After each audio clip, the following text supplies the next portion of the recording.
Star Wars, The Third Lesson, A Tale from the Old Republic, by Paul S. Kemp, released in 2011.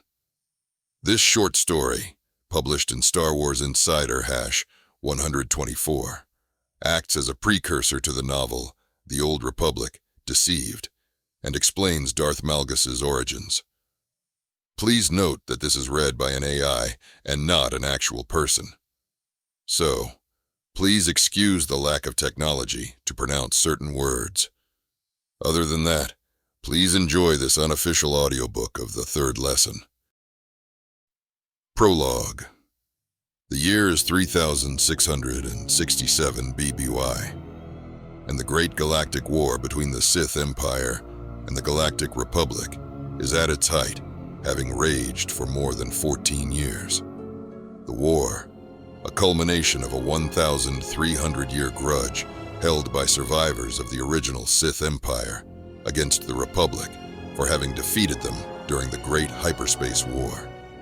By its end, the war would cost countless lives and devastate worlds from the core to the rim, as well as having dramatic galactic consequences. The Republic was left with its economy shattered, its leader dead, and the galactic capital of Coruscant devastated, whilst roughly half of the galaxy would find themselves firmly under Sith dominion by the war's end in 3653 BBY. Furthermore, the Jedi Order would withdraw from the galactic capital of Coruscant to establish a new home on their ancient homeworld of Tython, their sphere of influence, and that of the light side of the Force itself, being greatly diminished as a result. But the tragedy of Coruscant's devastation and the consequent withdrawal of the Jedi Order from Coruscant had yet to occur. Instead, the current year of 3667 BBY witnessed one of the earlier major conflicts of the Great Galactic War, the Battle of Alderaan. The peaceful and verdant core world of Alderaan was a founding member of the Republic and widely viewed as an embodiment of the ideals and principles upon which the galactic government was founded. It was that reputation that made it a military target for the Sith Empire. As the Great Galactic War dragged on elsewhere in the galaxy, the Sith formulated a plan to crush Republic morale by invading Alderaan and shattering its fabled serenity. The incursion was led by the Sith Lord Darth Malgus, who planned for it to coincide with a diversionary feint that would pull the ships of the Republic Navy far from Alderaan. As the planet sat undefended by the Republic fleet, it was beset upon by a massive Sith invasion force that bombarded the planet from orbit, obliterated its local defense forces, and took the royal family of Alderaan hostage.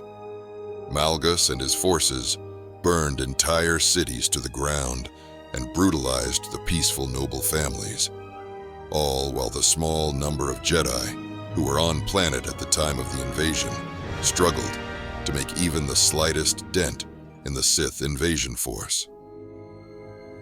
Unknown to the Sith forces, groups of Republic troopers returning from battles in the Outer Rim were stationed across the surface of the planet prior to the invasion. These troopers banded together and took to the forests of Alderaan's Juran Mountains during the Sith attack and proceeded to wage a guerrilla war against the enemy. As Darth Malgus led his forces in a march toward the planet's capital city, he was ambushed by the troopers of Republic Special Forces Division Havoc Squad. Much of the squad was killed during the battle, but with the timely arrival of Jedi Knight Satele Shan to aid the men of Havoc Squad, Malgus and his Sith forces were routed. Following the skirmish outside the city, the Republic fleet returned from the diversionary feint to drive the Empire off of Alderaan. The battle became recognized as a major victory for the Republic, but had grave consequences for the future of Alderaan. But that recognition and its resulting consequences were for the future. Right now, the Battle of Alderaan still raged, with Darth Malgus still causing pain and death to any he came across on the planet's surface. The first lesson, the present. A haze of smoke hung in the air, the black residuum of the Imperial fleet's pre-landing bombardment of Alderaan. Rage burned in Malgus, its seed grown from the word he kept hearing over Imperial communication channels. Retreat. The Empire had lost Alderaan, hours before Malgus had walked its surface as a conqueror. But now, signal fires dotted its surface, rallying points for the Republic forces. A counterattack was coming. Reports indicated a Republic fleet en route to Alderaan. Retreat. Retreat. He clenched his fists so hard it made his fingers ache. His breathing sounded like a rasp over wood. His skin stung from burns. A Republic commando had exploded a grenade in his face, and combat with a Jedi witch had damaged his lungs. Lacerations and contusions made a grim mosaic on his flesh, but he felt no pain. He felt only anger, hate, a sense of frustration that made him want to shout. His personal shuttle roared low over the scorched landscape. Below him, buildings and bodies smoldered in the ruins of an Alderani town. Around him, Imperial ships prowled the sky, flying escort. He tried to unknot his fists, and failed. He wanted. The presence of a light-side Force user bumped up against his Force sensitivity, a sudden flare in his perception. It pulled him from his silent broodings, leaving him with an overwhelming thirst for vengeance from those that stole his crushing victory on Alderaan from him, the Jedi. He looked down and out the viewport. He saw nothing but charred ruins, rubbled buildings, burnt-out vehicles. He pinched the comlink he wore. "Turn us around." "My lord?" Com asked his pilot. "Come about. Cut speed to 1/4 and reduce altitude by 100 meters. "Yes, my lord." Com. As the shuttle wheeled around and slowed, Malgus overrode the safeties and lowered the landing ramp. Wind whipped into the cabin, carrying the smell of a charred planet. A planet Malgus had intended to kill, but instead had only wounded. Someone had to pay for that. He took the hilt of his lightsaber in hand and sank into the Force. The burned-out buildings below stuck out of the scorched earth like rotted teeth, crooked and black. "Slower," he said to the pilot. He reached out through the Force, probing for the light-side presence he had felt. At first, there was nothing, and he wondered if he had been mistaken, or if the light-side user had perceived Malgus and suppressed his power, but then, there. He felt it as an irritation behind his eyes, an itch only violence could scratch. He shed his cloak and stepped to the edge of the landing ramp. The wind pulled at him. Anger swelled in him, buoyed him up. The Force anchored him in place. He pinched his comlink again. "Hover above the ruins until I return." "Return, my lord. Where are you going? You're seriously wounded." Com. Malgus deactivated the comlink and leapt off the ramp into the open air. He ignited his blade as the ground rushed up to meet him. Using the Force to cushion the impact, he hit the ground in a crouch. He stood in the center of a street, pockmarked with craters and littered with broken glass and overturned speeders. An air car burned 10 meters from him, vomiting gouts of black smoke into the sky. Somewhere, a wind bell chimed furiously in the gusts. "I'm here, Jedi!" Malgus shouted, his voice booming over the ruins. Behind him, he heard the hum of an activating lightsaber, then another. He turned to see a male Zabrak, a Jedi, emerge from one of the burned-out buildings that lined the street. The blue line of a lightsaber glowed in each of his hands. He studied Malgus sidelong. "Malgus," the Jedi said, spitting out the word as if it tasted of vile excrement. Malgus did not know the Jedi's name, nor did he care. The Zabrak was merely the focus of his anger, a convenient target for his rage. Malgus fell into the Force, roared, and bounded down the street, his anger lending him speed. The Jedi held his ground.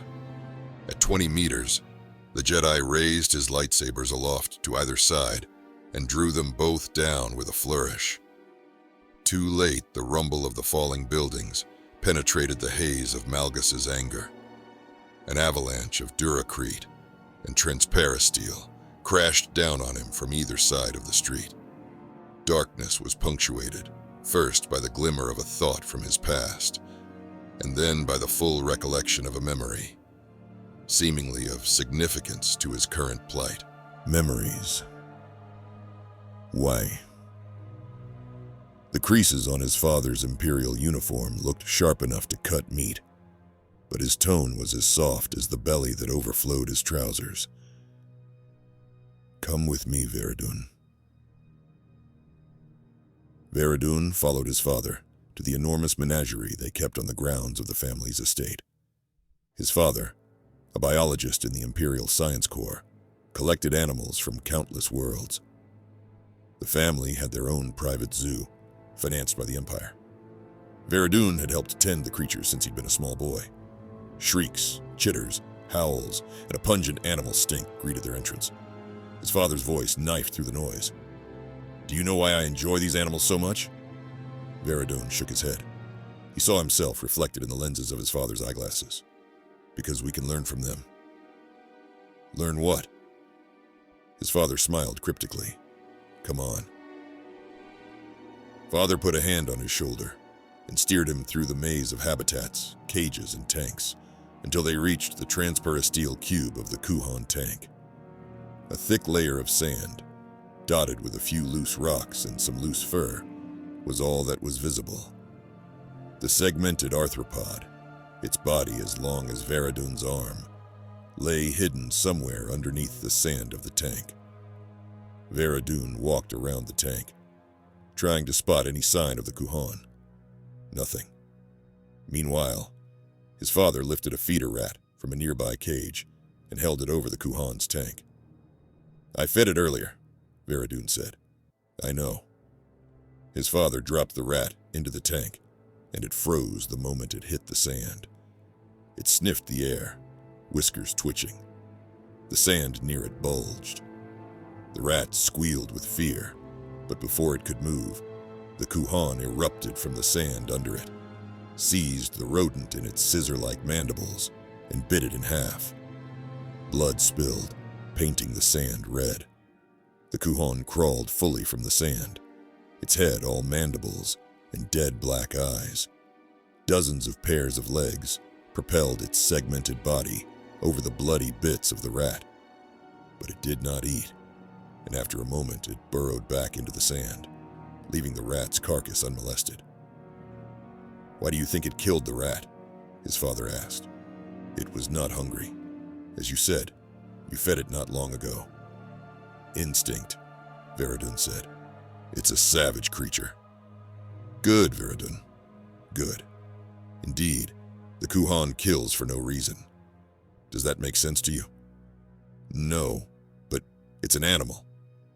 His father kneeled to look Veradun in the face. Right, and you're not.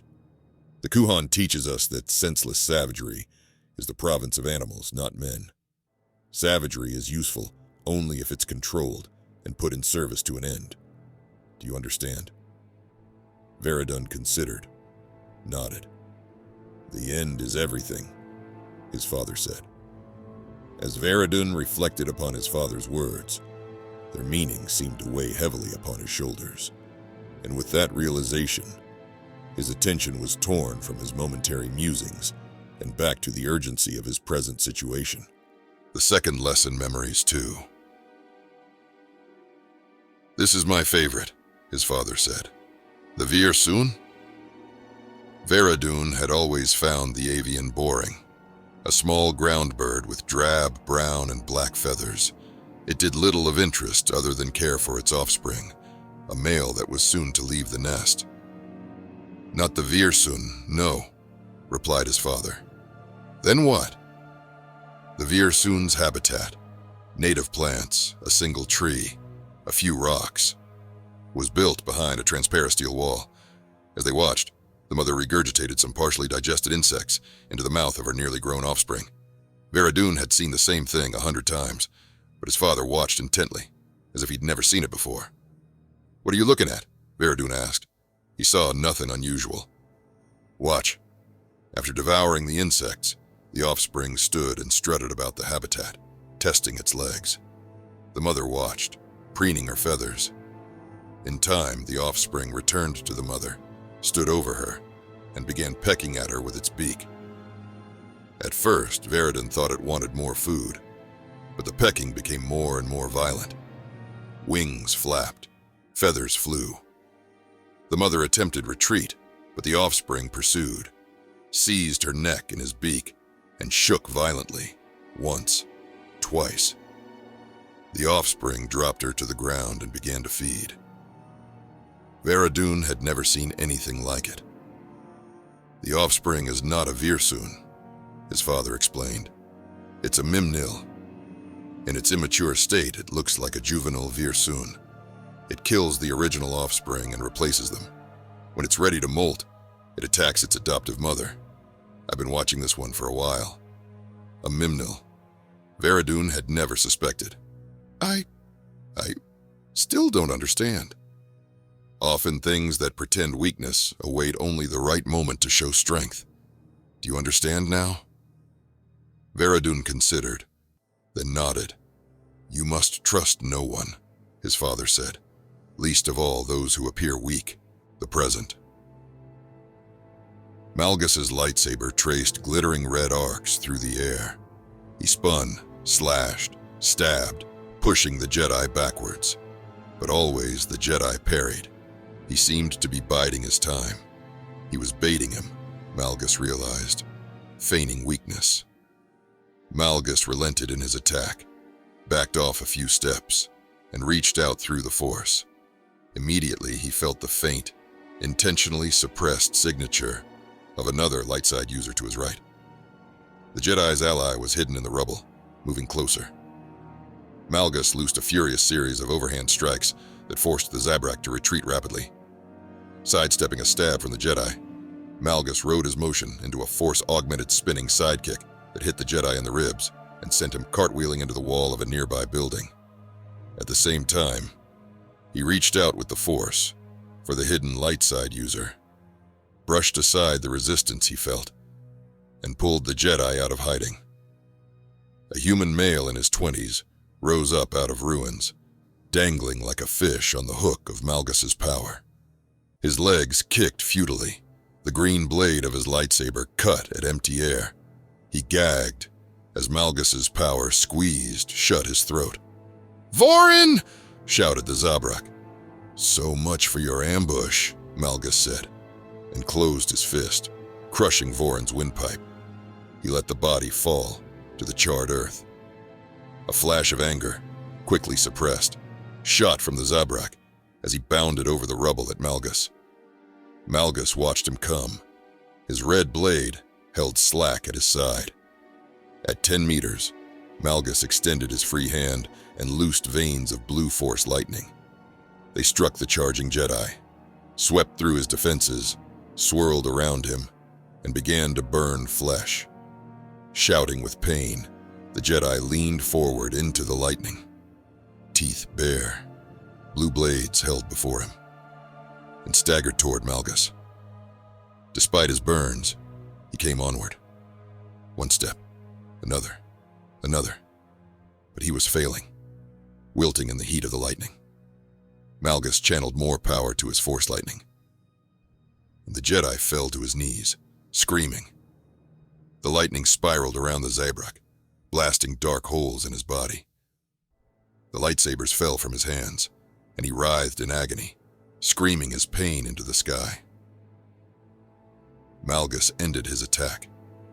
The Jedi, ruined, fell to the ground and rolled over onto his back. His breathing sounded worse than Malgus's. Malgus strode to his side and stood over him. He found that he admired the Jedi's mettle. He deactivated his lightsaber as he was reminded of his father's teaching of the third lesson many years ago. The third lesson memories 3. After watching the Mimnil devour the Virsun, his father had taken him to a new cage that must have been a recent addition to the zoo, for Veradun had never noticed it before. A tarp covered it, concealing the contents. "What's in it?" Veradun asked. His father looked somber. "The third lesson." Veradun's gaze went from his father to the cage and back to his father. "I think you'll be a great warrior, Veradun," his father said. "A tremendous asset to the Empire." Veradun heard the sadness in the words, but did not understand them. "Your instructors tell me they've seen few with your potential in the Force. I'm honored by their praise." His father smiled distantly. "A shuttle arrives for you tomorrow to take you to the academy on Dromund Kaas. I want you to know that I am very proud of you. Always remember that." "I will. And I'm doubly honored by your praise, Father." His father kneeled, embraced him, stood, and walked away. "Where are you going?" Veradun called. "What about the third lesson?" "Look in the cage," his father told him. "Perhaps you'll figure it out yourself." Veradun watched his father go, then turned and unveiled the contents of the cage the way he might unveil a secret. Slowly, carefully, and with a sense of trepidation. He let the tarp fall to the ground. The cage was entirely empty. For a moment, he wondered if his father had made a mistake, but his father never made mistakes. He stared at the empty cage for a long while, considering. Finally, he thought he understood, and with that recollection fresh in his mind, his attention returned fully on the present. The present. The Jedi, his face twisted with pain, stared up at Malgus. One of the horns on his head had cracked from the heat of the Force lightning. The Jedi's eyes went to the deactivated lightsaber in Malgus's fist, and he cocked his head. Malgus read the question in his eyes. Mercy from a Sith. Malgus smiled maliciously. He stepped forward, activated his blade, and stabbed the Jedi through the chest. "Sleep," he said. The Jedi's eyes held the question for the few moments it took for them to go vacant. Malgus stood, deactivated his blade, inhaled, and walked away. The question in the Jedi's eyes was one he had asked himself countless times, the one his father had tried to help him answer those many years earlier. The answer had never fully satisfied him, but he supposed that was the point. Sometimes there was just an empty cage. Epilogue. Whilst Darth Malgus was thwarted in his attempt to conquer Alderaan in the end by his nemesis Jedi Grand Master Satele Shan, his dark side presence and the misery he unleashed across the galaxy continued to be endured for many years to come. The Sith Lord was heavily wounded during the battles on Alderaan and was forced to wear a respirator for the remainder of his life.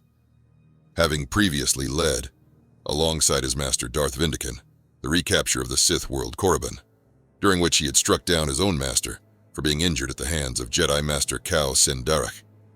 Darth Malgus had seen the attack on Alderaan as an opportunity to elevate himself within the ranks of the Sith Lords, and thus achieve his birthright.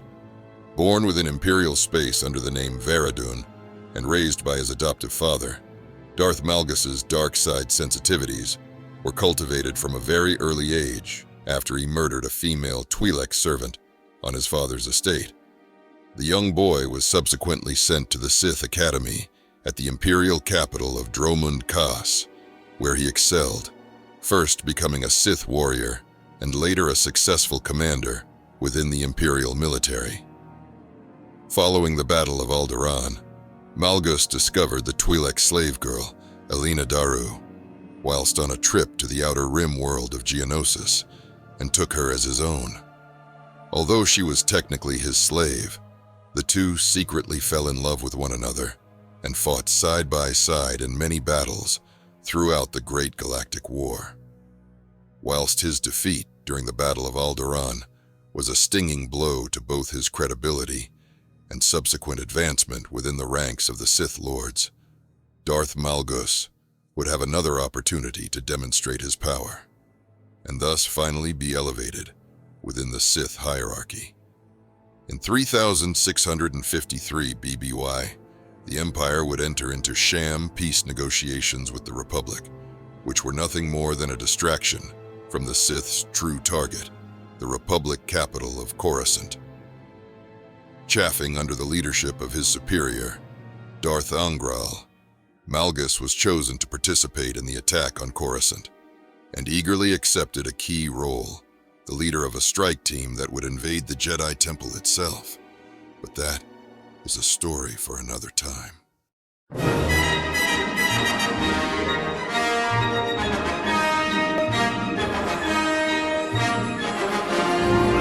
This has been an unofficial audiobook of The Third Lesson. We hope you enjoyed it. If it did, please consider subscribing for more unofficial audiobooks and excerpts from official audiobooks.